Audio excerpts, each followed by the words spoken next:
So tonight I'm going to share a little bit about the South America region, and we're going to zero in on Argentina. Now it's going to be kind of like vacation slides, because I went on a work and witness trip to Argentina, but just to show you about work and witness trips, because that's part of missions. It's short term, so it's not making a full commitment to go somewhere to another country forever and ever, amen. But a couple weeks is good, and you get a couple days of sightseeing and shopping, and it's almost more fun than sacrifice. But that's the plan for today. So as far as Argentina, just a quick things about Argentina in general. Of course, a population of over 44 million, and it's a big country, which is mainly, like I said, the southern cone area of our South America region. But it spans. I mean, it's up here. The north part of Argentina is hot, and the south part of Argentina has penguins and is ice and snow. So it's a big country, and it's the southern tip of South America. It took us over 10 hours to get there. I'll talk more about that later. But he's gone. Talk about not wanting to go on a plane. Over 10 hours on a plane just to get to Argentina. That's what we did. And of course, if you remember the Falkland Island Wars in '82 between the United Kingdom and Argentina, that was a big deal. Argentina claimed the Falkland Islands because it's just 300 miles off their coast, and they had some. They took their claim from a papal bull in the 15th century, but then of course that all went down, and that was a military government though that invaded the Falklands, but they were expelled by the British. And about 10 years later, they had full diplomatic relations again, and everybody gets along fine, I'm sure. But that's Argentina, big country, a lot of space. So this, and the South America regional office is in Pilar, Argentina, which is close to Buenos Aires. That's the regional office building, really nice building. And it's on a compound in Pilar, a fenced and secure compound. That's the regional office. Next slide, please. In this compound, there are several houses and some apartment buildings, which is for the missionaries and other workers. So they're on a safe and secure area, as well as it's more economical for them to live there in that area. And the national or the missionaries and their children, it's easier for them to have school and the things that they need to do. Next slide, please. This is another picture of the housing, and you see a larger apartment building there there may be smaller families or singles that are working there as well. Next slide, please. Now, one of the big things when we were there that they were doing in Argentina was creating quickly built chapels, because God was working, the church was growing, and they needed to quickly be able to put places for them to worship out of the sun, out of the weather. So this is what they called the chapel factory, where they would build these quickly erected chapels. Next slide, please. And this is how they would deliver them in this old Mercedes bus.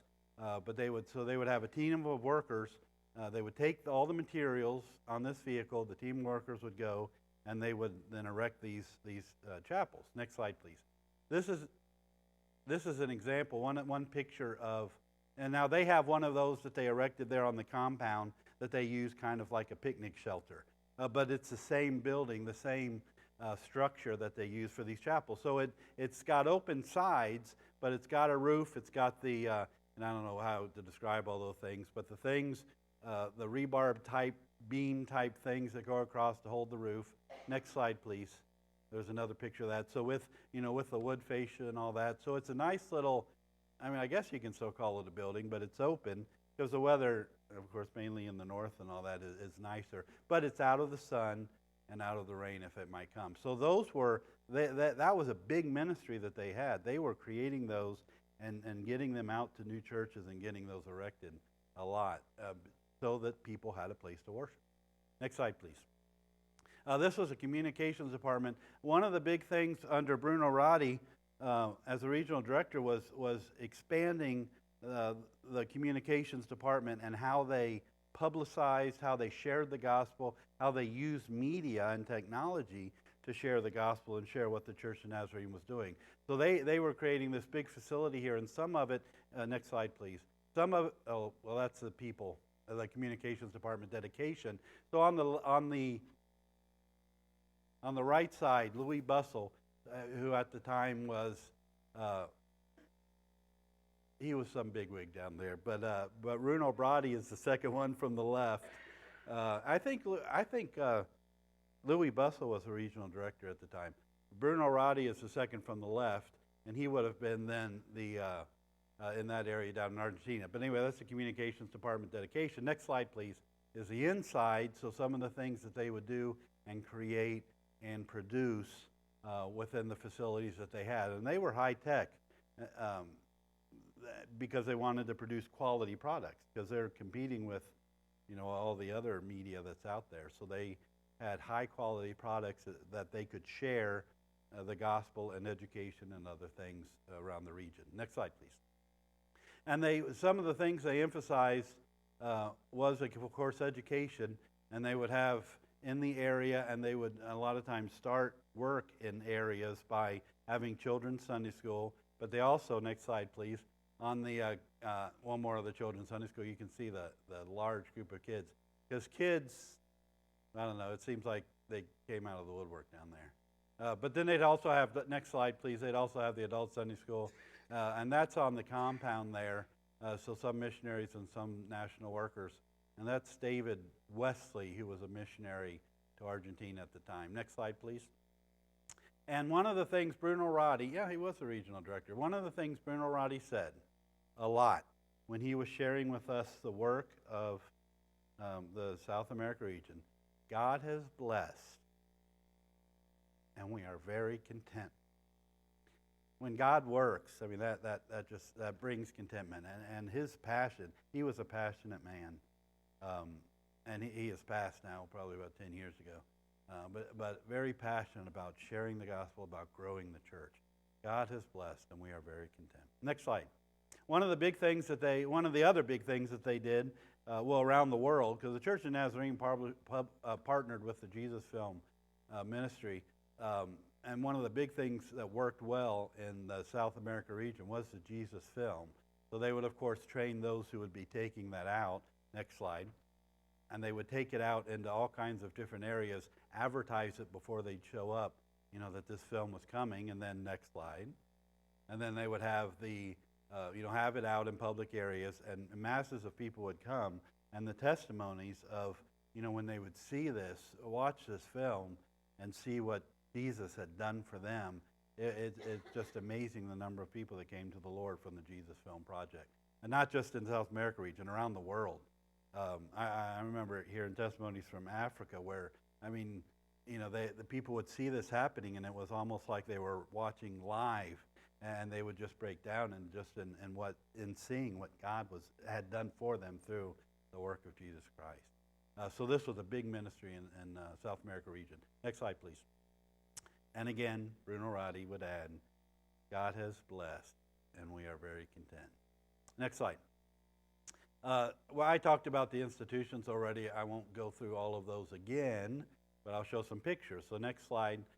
This is the Nazarene Seminary in South America in Pilar, Argentina. And they have, let's go through the seminary. Next slide, please. That's a dining facility that's there. It's a modern and nice facility that they have down there. In Pilar, one of the 6 that they still have in the South America region. And these, again, our missions funds help support this. Our alabaster funds help build these buildings. So we help to spread the gospel in this region as well. Next slide, please. This is inside the dining facility, which we ate at when we were there. We went there our first day to get a briefing, briefing. That's a military. We use it to hear from Bruno Roddy what they were doing in South America region. Next slide, please. And the South America, the Nazarene Seminary of South America had an extension in Buenos Aires, which wasn't too awful far away. If I remember right, it was less than an hour from Pilar. But that was an extension where students went. Next slide. And inside they had a big chapel where we met with pastors, and I'll talk more about that when we talk about the trip. But a big chapel is part of that seminary. Next slide. And next slide, I'll talk more about that later. Next slide, please. Just more of the chapel. Next slide, please. And Bruno Roddy would add, God has blessed, and we are content. The education was massive. Next slide, please. Now, we talked about the number of churches in the South America region. 2,480 churches in the South America region, and in this is one in Argentina. This was the Altos de Pilar Church when we were there, and that's the church that we worked on. And I'll talk more about the work of Witness Trip in a little bit, but that's one of the churches, of course, in the Pilar area. Next slide, please. And that's the inside as it was being constructed. Next slide, and I'll talk more about that in a little bit. And they were building that with the church sanctuary on one side, education building on the other side. Next slide, please. And the parsonage is there in the back. So the pastor lived right there in between the church sanctuary and the education building, and they wound up that being a fenced-in and a safe and secure compound. Next slide, please. That's just some of the ministry that the Altos de Pilar Church participated in. Next slide. This is the pastor of that church when we were there. That's George Julka. We'll talk more about him later. George Julka and his family. So this was in, Holly, when did I? 2002 or so. Okay, so 20 years ago. Wow. Okay, next slide, please. This is another church in the South America, in Argentina, near Pilar. It's Pilar Centro Church, and I'll talk more about that in a little bit. But just showing another church in the Pilar area. Next slide, please. This is the inside of the church, and there in the center is David Wesley, the missionary, and on the left side is the pastor, right of that church. Right side is the pastor that came with us on the Work and Witness trip. Next slide, please. And then this is another church, the San Miguel Church of the Nazarene, a small, long church in San Miguel. Next slide, please. And that's the worship team there. That's the inside of the church. Next slide.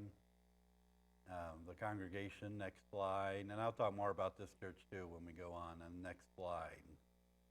Next slide. And I'll talk more about that in a little bit too. And that's the pastor there of the San Miguel Church and his family. Next slide. So that, again, Bruno Roddy would add, with all the churches, with what God is doing, God has blessed, and we are content. It's easy to be content when you're, and God is working and He's moving, and you're a part of that, and you're where God wants you to be. Like the song we sung, I'll go where you want me to go. When we go where He wants us to go, it's easy to be content because we're where God wants us. Next slide. I think that's the last one for that. Is that the last one for that? All right. Now we'll go to the next slide deck, and I'll go into more details of some of these things that we saw. And this is getting more into, I talked about vacation slides. But Work and Witness, as you know, is a way that anyone can participate in missions. And in fact, our district, the West Virginia South District, is planning a Work and Witness trip in 2024, next year, that anyone of you could go on, and I don't remember where it is. But Work and Witness trips are a way that the average Joe can participate in missions by going to a world area and helping. Again, it's not a vacation, it's not a sightseeing trip, though you get a little bit of that in there. But it's a way to help places that need help. So coming from places where we're really, really blessed and we can help, going to places that either don't have the finances or the manpower to be able to help them to do things to help spread the gospel. And many times it involves building. That's just one of the things that is often the need. But sometimes it involves going and doing evangelism work, vacation Bible schools, things like that. But and a lot of times those are combined too. You may go to do a building project, and then in the evening you change your clothes and you do a VBS type thing. So Work and Witness is a tremendous ministry that anyone can participate in, so that you are involved in missions, you see what God is doing around the world, and you help other churches, other people that need your help. So the Work and Witness trip I went on, it was designed for pastors.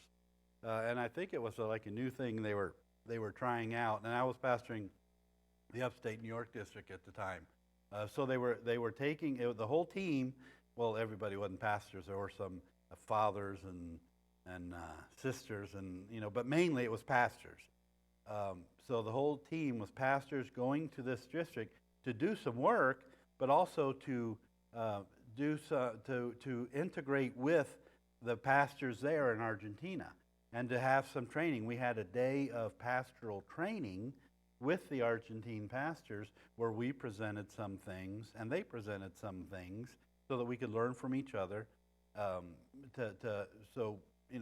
a big thing about taking the pastors is to get them on the mission field, to experience God's work on the mission field, so they can come back excited and motivated to share the work that God is doing around the world, to share about missions around the world.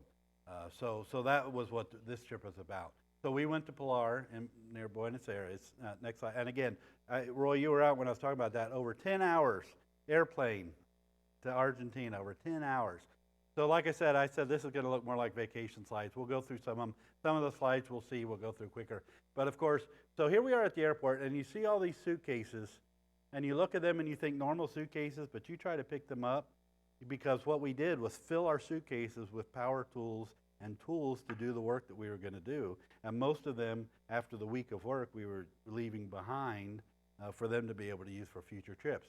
So some guys had a little bit too much weight in and had to redistribute the weight, because you start putting tools in a suitcase, that adds up pretty quick. So we took our maximum amount of suitcases, and of course back then, you didn't have to pay extra for the checked baggage. You could check the 2 baggage as a part of the ticket.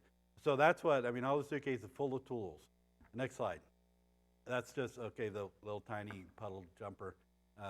And you'll notice just the face cut in half on the right side, that's Scott Buell at our Winfield Church. He was in upstate New York when I was there, and we were on that trip together, and he's now at Winfield, West Virginia. Next slide, please. Checking in. Next slide. I've got a lot of slides. This was for a different. Next slide. Airport. Next slide. Oh, my goodness. Okay. And, of course, getting our luggage out there on the truck, ready to go to the compound where we stayed. Next slide, please. Next slide.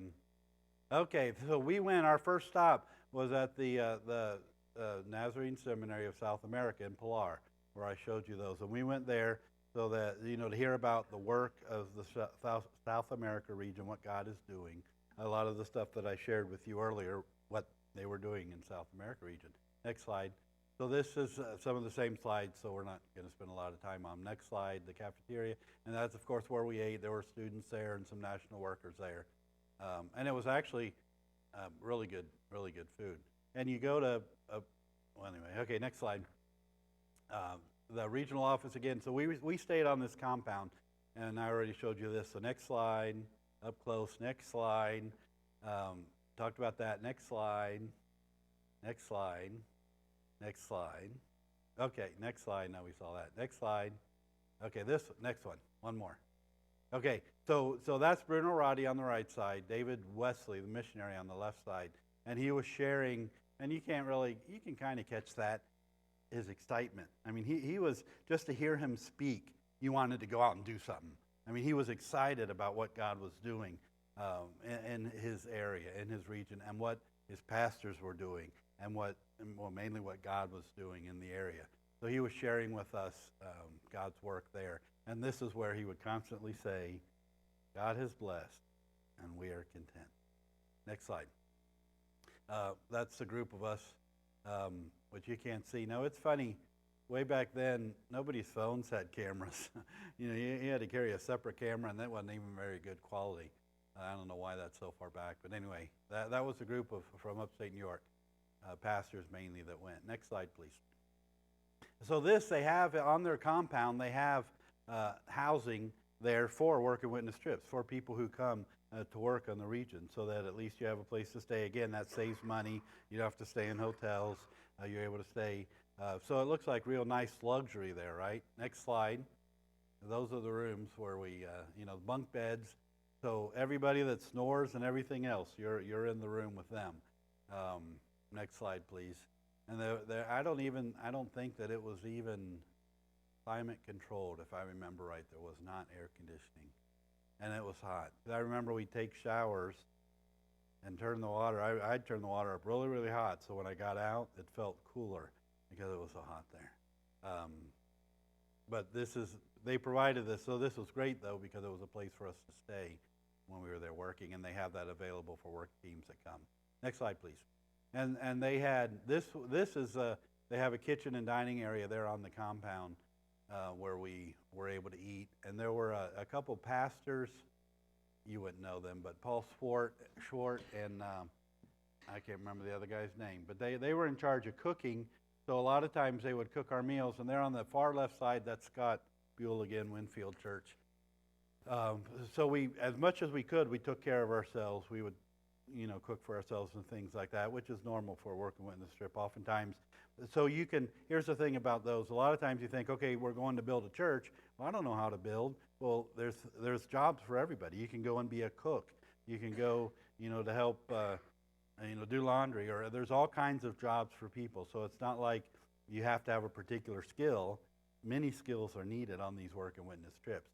So we had two pastors that their skill for this trip was cooking and taking care of us, our food needs. So this is on the compound where we were able to eat. Next slide, please. There's been now one of the nights, I don't know, it's something about South America and Argentina. They raise a lot of cattle, and they raise good cattle because they're known for their beef, or at least that's what they said. But this is Bruno Roddy, and I don't know if you can see the slabs of meat on that grill. I think there's another picture. Next slide, please. But he cooked for us. Hey, look at that. He cooked for us, he and another of his team, and unbelievable. Talk about good meat. Unbelievable. But they did that just as a thank you for us for being there. And this is, by the way, in that I showed you the sample of the quick church building or pavilion, and this they did for this. They created or erected for this purpose. Next slide, please. So there are two cooks. They had nothing to do with this meal, but they are there in the picture. But yeah, a lot of good meat. That was good food that night. Next slide, please. And we had it there. We were there with the some of the missionaries were there with us for that meal. Next slide, please. And we had to wait in line to get it. Next slide, please. And that just shows the building again. But there we are getting our food. Vacation slides. Next slide, please. Next slide. Oh, that's the same place. So that's just some of the group. Some missionaries that were there, those kids would be missionary children, which is a neat thing too when you go on these work and witness trips, because you get to meet some of the missionaries that you pray for. And sometimes they might wind up being your links missionaries, where you get to send things and cards and support in other ways. So these work and witness trips are great for that, because you get to know the people who are doing the work, the people who you are praying for. Next slide, please. The sun setting. Next slide, please. This is in Pilar. This is just a picture of the road, the opposite way of the church that we worked at. So next slide, please. This is the Church of the Nazarene, Alto de Pilar. So the Alto, yeah, that's Spanish. But that's the sanctuary that we started working on. Again, this was 20 years ago. Next slide, please. This is the church. That's the church today. Beautiful church. And you can see the outline of where it was where we were there. Back up one. If you go back one, if that's not too much trouble. See, there it is when we were working on it. And next slide. And there it is. Oh, yeah, that's good. So, and that's the education building that we were working on again. And we had teams. The team we took, which I think was about 25 or 30, and we were divided up working in the different buildings here. Some in the sanctuary, which was mainly that big concrete floor, and then the education building, which I think was mainly doing ceilings as well as in the parsonage. So next slide. There's the education building today, all finished and nice. Next slide. And then back there in the back, I don't know if you can see in the light, but there's steps that go up there, and that's the parsonage there in the back behind the sanctuary up on the top of that compound. Next slide, please. And you can kind of get a view of it, not so much, but the parsonage is back there, and that's between the sanctuary and the education building, and that's how it is today. Next slide, please. Here's the group that we took along with the group of nationals that were working there with us. And that's in that sanctuary. That was a big sanctuary. And again, the big project for when we were there was putting that floor, that concrete floor in. The next slide. So that was that guy on the left is a contractor. I don't remember his name, but he was really the one directing the workers. But the guy on the right is George. George, can't remember his name, but he was from Nicaragua. And he's still there, and he is a missionary to Peru now, still in the South America region. He's 20 years older, but a missionary to Peru, which is kind of neat. I just saw that, in fact, today when I was looking at things. The next slide. So some of the work that we were doing, I'll just go through these slides. Of course, they had the main structure was there when we got there. Most of the framing was there when we got there. So in this case, we were adding ceiling, which was knotty pine, I think, the tongue and groove stuff we were putting in there. Next slide. And cutting the wood. Next slide. Measuring. Next slide. Next, and there's one of the cases. The guy on the right's a pastor, Tim Hildreth. Clarence Hildreth was our DS at Upstate New York for a while. The woman on the left is his sister. She was one of the exceptions, not a pastor. But the DS's daughter, what are you going to do? Say no? Next slide.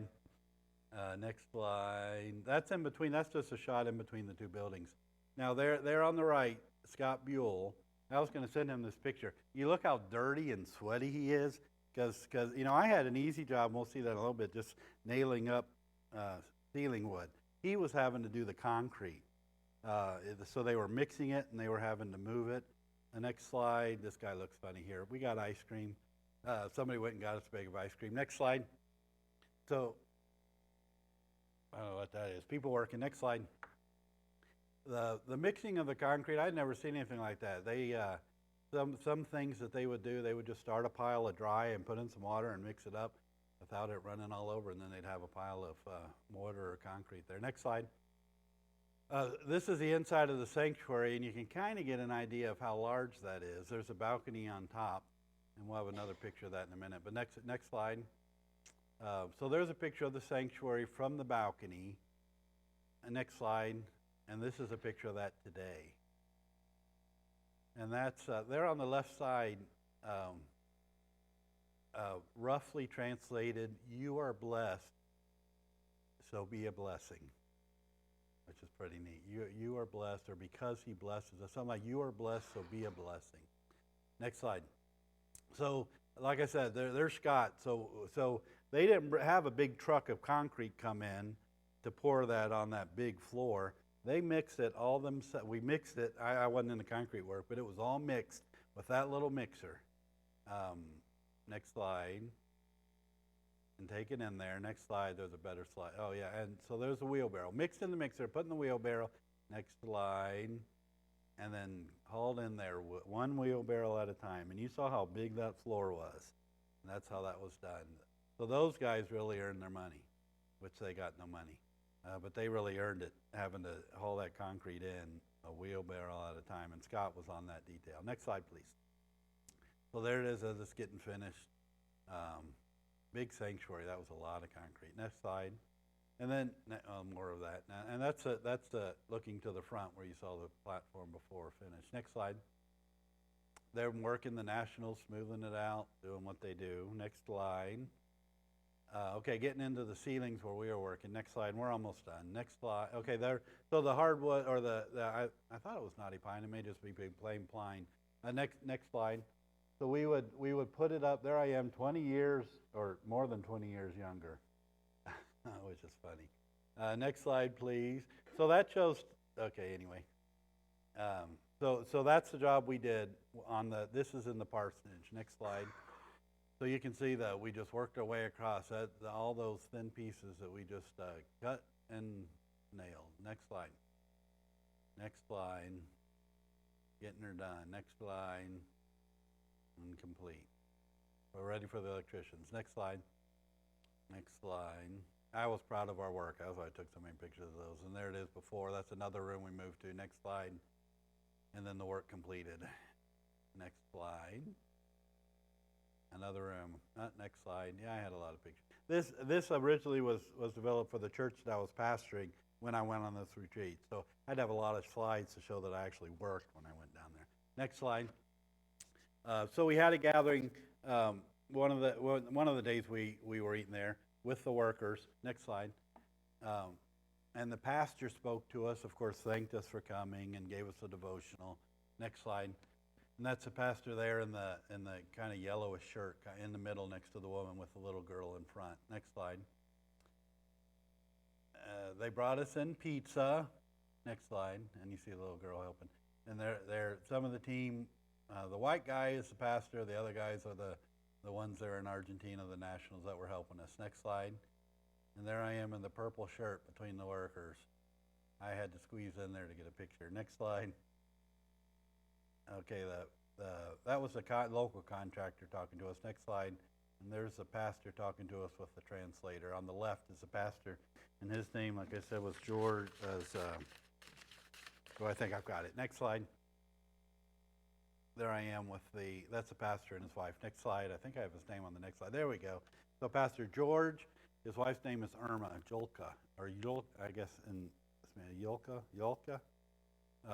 So that's the family, again, about 22 years ago. Next slide. And there they are today. Now, he is the South American Regional Education Coordinator now. And so he was pastor of that good-sized church. He's the education coordinator now. His wife works in the office as well as an administrator of some type. But that's the family all grown up. So that's neat to see, the pastors he worked with, and they continue to work for the Lord, and they are doing great things. Next slide. So again, we went to, and I'm almost done, we went to the extension to have the training with the Argentine pastors too. So we would train some, they would train some, and we were given topics to share, to talk on. The next slide. So we would, again, that's a group, the mixed group of us. Next slide. And next slide, that's just a group. And I had an opportunity to share. And the guy on the right in the blue shirt, a young guy, that's David Wesley. David Wesley's a missionary. This is his son. And this was the first time really that he did serious translation work.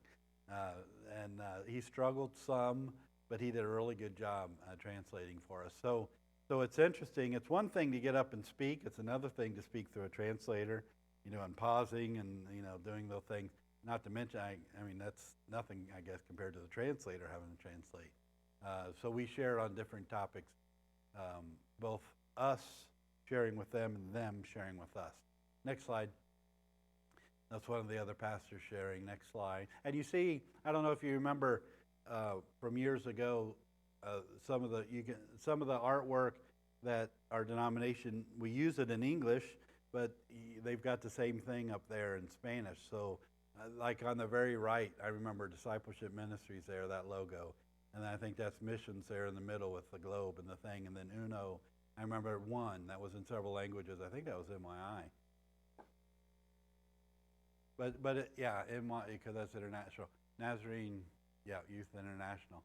So it's neat to see what we see in English, they use in their languages. Next, and that's the district superintendent of that Pilar, Buenos Aires, Pilar area, the district superintendent. Next slide. And that's me. The guy on the right is the district superintendent. The guy on the left is the pastor of the San Miguel Church of Nazarene. Next slide. So we did get one day that we were able to sightsee and do some shopping. And this was one of the areas we went to. Next slide. And there were shops and booths. That's what that is. And it was nationals. I mean, there was a lot of tourist stuff, but it was shopping there, national shops there too, as well. Next slide. And just some of the colors in that area, just the beautiful, vibrant colors is part of their culture. Next slide. That is what's called the Pink House. Which, can anybody guess what the Pink House might be? Who might live there?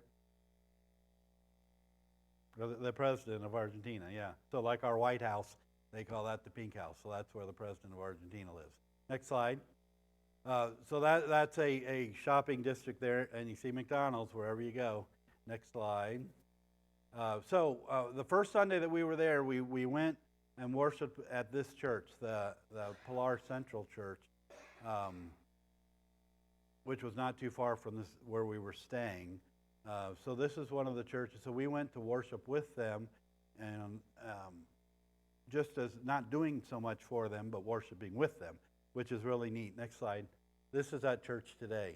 So look at that. They've added a second floor. So the church continued to grow, which is neat. It's neat to see then and now. Next slide.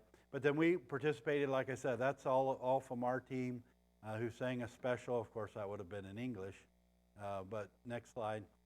But we worshiped with them. And here that one of our pastors presenting that pastor with some gifts. But it's so neat. One of the neat things about a work and witness trip, when you worship with people from other countries, it really makes you feel the internationalness of our church, the internationalness of God's church, capital C. It's exciting when you're a part of that, because you're singing in English, they're singing in their language, and but the Spirit agrees. I mean, it's just such a cool thing when you're able to worship together like that. Next slide. Now, one of the things that the plan was with the pastors that went, they would send us out in teams. So the first Sunday we went and worshiped together. Second Sunday we were there. They were sending us out in pairs, and the director there was going to decide who was going to do what. We didn't know when we went down there. They said, bring a sermon, but we didn't know who was going to be preaching. So one would be giving their testimony, one would be preaching. So I went with one of the Kramer boys, which you don't know the Kramer boys. Upstate New York, the Kramers are like a ministerial dynasty. There's a father and 3 sons and a cousin. But anyway, I was with him, and I was chosen to preach. He was chosen to give the testimony, and that was at the San Miguel Church here. So this is then. That's a picture of the church then. Next slide. That's the church today. So they've built out the roof on the front porch. But look on the left. They're building a big new church, which is exciting. So that they are growing, which is a cool thing. There's which you see there on the left. That's going to be a good-sized church. Next slide. So that's the pastor. And it's interesting, that altar there, kind of distinctive. I looked at my recent pictures, and they've got that same altar in that church, which is kind of cool. Next slide. And their worship team. And next slide. And again, they sing in Spanish, but you feel the Spirit. The Spirit is international. I mean, it's multilingual. I mean, it's you sing, but you may not understand the words, but you feel the Spirit. And it's so cool. But then they would sing familiar songs that we would know in English, as they sang in Spanish. And that's just part of the congregation. Next slide. And I took that picture when I got up to preach. I told them I wanted to get a picture so that, again, my congregation knew I was working and not just playing. So I got a picture of the congregation from the pulpit. Next slide. And that's it. Like on the right, the Kramer pastor, and then on the left is David Wesley's son again, who was translating. Next slide. And that's me preaching. And that sermon, well, kind of beside the point. The sermon I preached there, I had preached before, because they told us, bring one of your good ones. I mean, you God leads, and when we preach, and God says, here's the word for this day. But sometimes God leads to, they say, well, bring one of your good ones. And this sermon I preached, I've preached probably in half a dozen different countries, and probably 25 different churches. And again, because one of the neat things about it, it moves me, the message, but then the fact that God's used it in so many different places. I mean, it's more me. I mean, yeah, people say, good sermon, Pastor, but it moves me because I've used it around the world, and or God's used it around the world, and it's neat to go back on into that outline and see San Miguel, Argentina, and that date, and then so-and-so Germany, and then the other places that it had been. So it's a neat experience to be able to preach in another language, or to another language. Next slide. And that is the pastor of the San Miguel Church and his family. And I believe that is the last slide, because we left